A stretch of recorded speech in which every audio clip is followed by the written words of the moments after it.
gitna ng batikos na di-organisado ang pamamahagi ng relief goods, idinadaan na ang mga tulong sa mga barangay official hindi lang sa Leyte kundi sa ibang probinsya. Naiipit na nga ba ang tulong sa sistemang yan? Saksi sina Steve Dailisan, Susan Enriquez sa Traffic Tima. Para sa kanyang pamilya, halos magpalimos si Alberto Gabumpa na wala pa raw natatanggap na relief mula pa noong manalasa ang bagyong Yolanda. Pagkatapos ng bagyo, lakad ako dito, papunta dito. Mabuti na lang meron akong kakilala na kung ang mga anak ko kung buhay pa ba o wala na. Sa City Hall siya nagbakasakaling humingi ng tulong. Mahaba ang pila.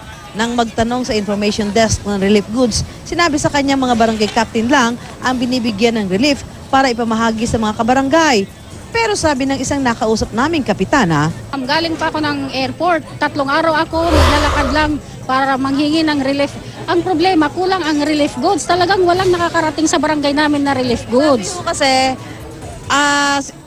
wala, kayo daw yung kukuha ng sasakyan. Paano ba to? Oo nga po, saan po ako kukuha ng sasakyan? Wala naman po akong sasakyan. Sa huli, sa isang warehouse nakahingi ng tulong si Alberto matapos maghintay ng halos kalahating araw. Kasi kung magbibigay lang sila ng relief na hindi lang magugutom yung mga bata, hindi kami aalis. Dito kami.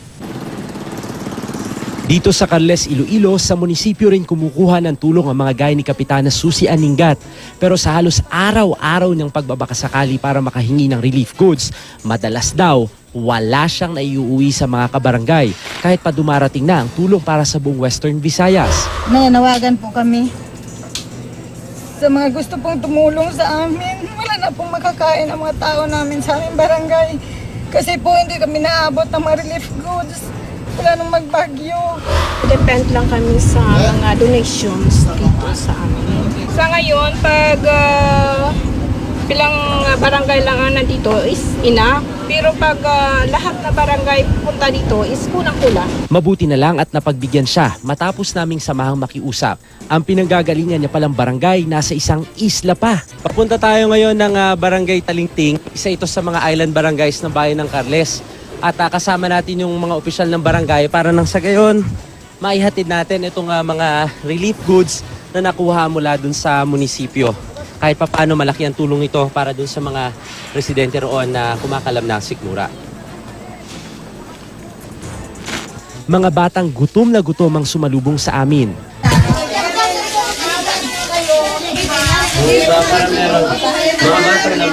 At sa aming paglisan, pabaon nila yung mga panawagan. Sa mga pamangkin ko dyan, sa Manila, Ninay, tulungan mo naman kami dito. Wala lang kami makain. Wala dito makaon, diri wala mong trabaho. Nandito kami ngayon buhay pero yung bahay natin nasira. Maawa naman kayo sa amin, President. Tulungan nyo naman kami. Wala na kami kabuhayan dito. Wala na kami bahay. Wala na kami pagkain. At taus-pusong pasasalamat. Ang naranasan ng mga nakausap na barangay captain ng GMA News, bahagi ng pagsasaayos ng sistema sa pamamahagi ng tulong.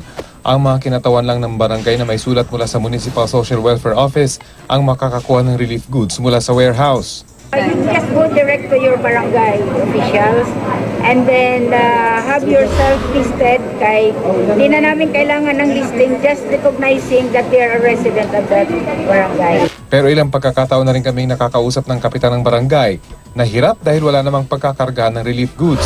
Hindi pa nagbubukas, nandito na ako, maghapon, hindi talaga ako nabigyan kasi walang sasakyan.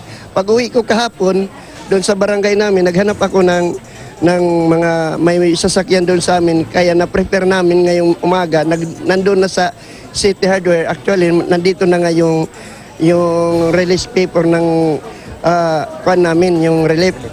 Paliwanag sa akin ngayon ng Interior Secretary. Hindi sapat ito sa pangangailangan. Napakalaki, napakalawak, napakatindi ng pangangailangan pero nakapagsimula na ng pagsiset up ng sistema. Systemic po ang approach para hindi basta-basta bara-bara, tingi-tingi. Sumama kami kay Rojas sa pagbiyahe pag-iwan Eastern Samar. Dito rin naghatid ng tulong ang aircraft carrier ng USS George Washington. When I overflew this area yesterday, I was taken aback by the degree of damage that was here. I walked the city yesterday to see concrete structures falling over. Virtually none of the buildings have roofs. to see your 16th century church have lost its roof and some of its walls fall down. It's heart-wrenching. Naghatid din ng barko ng relief goods sa Homonhon Island na bahagi pa rin ng Giwan at nagpasakay ng mga residenteng piniling umalis sa isla.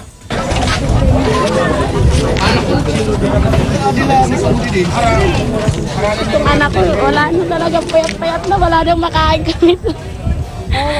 Wala na. Matagal talaga kayo naghintay Oo, anong tagal?